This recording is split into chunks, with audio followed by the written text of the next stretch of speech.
በመጨረሻም ሕይወቴ ሊቀየር መስሎኝ ነበር። ቤተሰብ፣ ህልም እና እቅድ ነበረኝ።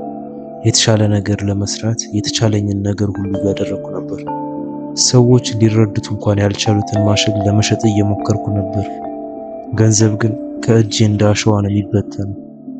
ጠንክሬ መስራቴ በቂ ብቻ ነው ብዬ አምን ነበር። ጠንክሬ ብገፋ ሕይወት ትሸልመኛለች ብዬ አስብ ነበር። ግን ሕይወት ቀላል አልሆነችልኝም። ያልተከፈሉ ቢሎች መምጣታቸውን ቀጠሉ።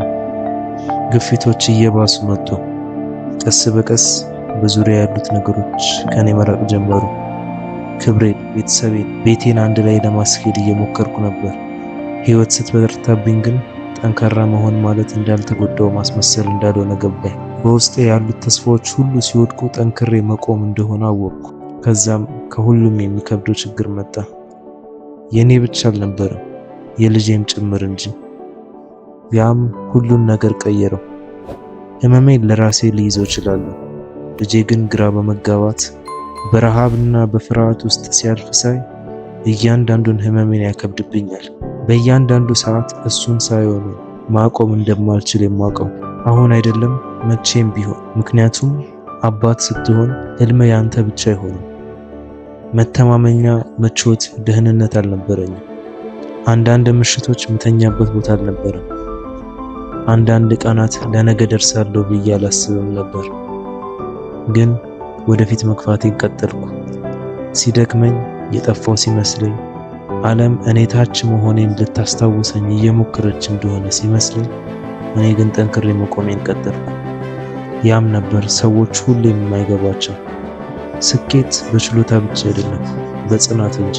ማንም በማያጨበጭብልህ ሰዓት፣ ማንም በአንተ በማያምንበት ሰዓት ራስህን መጠራጠር ስትጀምር፣ በነዛ ቀናት ጠንክረህ ስትቆም፣ አእምሮ ቁም ሲልህ የአንተ አንድ እርምጃ ነው። የህመምህን ጊዜያት የህይወት መጨረሻ እንዳልሆነ ስታስብ በተደጋጋሚ ተፈትኛለሁ። አንዳንድ ተቀባይነት ማጣቶች፣ እያንዳንዱ ባዶ ኪስ፣ እያንዳንዷ ያልተኛውበት ምሽት በቂ እንዳልሆንኩ ሊያሳምኑኝ ሞክረዋል። ግን በውስጤ ተመሳሳይ እውነታ ተሰማኝ። ይሄ መከራ መጨረሻ አይደለም። ይሄ መንገዱ ነው። ይሄ ማን እንደሆንኩ የማሳይበት ዋጋ ነው። ቀስ በቀስ የሆነ ነገር መቀየር ጀመረ። ሁሉም ባንዴ አልነበረም። ተአምርም አይደለም። በመልካሙ ጊዜ አልነበረም። በጥረት፣ በትዕግስት፣ በህመም፣ ለመጥፋት ቀላል በነበረበት ጊዜ ፊት ለፊት በመጋፈጥ እንጂ። አንድ ነገር ተረዳሁ። ትንሹ ተስፋ ማድረግ ያለብኝ ነገር ተስፋ ለመቁረጥ እንደሆነ። በዛ ነው ለመኖር መታገል ጥንካሬ የሚሆነው። በዛ ነው ህመም ዓላማ የሚሆነው። በዛ ነው የተሰበረ ወንድ ማንነቱን ለማሳየት መሄዱን የሚቀጥለው። ለዓለም ግን አይደለም፣ ለራሱና ለልጁ እንጂ። ምርጥ ህይወት ሳይሆን አንድ እድል ብቻ ነበር ያስፈልገው። አንድ እድል፣ ሁሉንም ስቃይ ትርጉም ወዳለው ነገር ለመቀየር። አንድ እድል፣ ከውድቀቶች በላይ መሆኔን ለማሳየት፣ ከማጣቶቼ በላይ መሆኔን ለማሳየት፣ ነገ የተሻለ ይሆናል ብዬ ከተጠራጠርኩባቸው ምሽቶች በላይ መሆኔን ለማሳየት። እና ያ እድል ሲመጣ If you'd like to work here as a broker, would you like that, Chris? Yes, sir. ባሉኝ እጆች ሁሉ ያዝኩት። ምክንያቱም ዓለም ሊወስድብኝ የማይችለው አንድ ነገር እንዳለኝ አውቄያለሁ።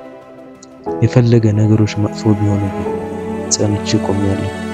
የፈለገ ወደ ታች ብመታ እጅ አልሰጠውም። የፈለገ መንገዱ የማይቻል ቢመስልኝ ተጉዤበታለሁ። ለአንድ በጣም ለሚያስፈልገኝ ሰው ስል ልጄ። እሱ ነበር ምክንያቴ። እሱ ነበር አበረታቼ። እሱ ነበር የኔ ለምን። ስለዚህ የፈለገ ሁሉን ነገር እያጣ ቢመስልም ይሄን አስታውስ፣ የታችኛው ጊዜ ያንተ ማንነት አይደለም። መከራ መጨረሻ አይደለም። እና ደግሞ ህመም የትልቁ ነገር መነሻ ይሆናል። መሄድህን ቀጥል፣ መጋፈጥህን ቀጥል፣ ማመንህን ቀጥል።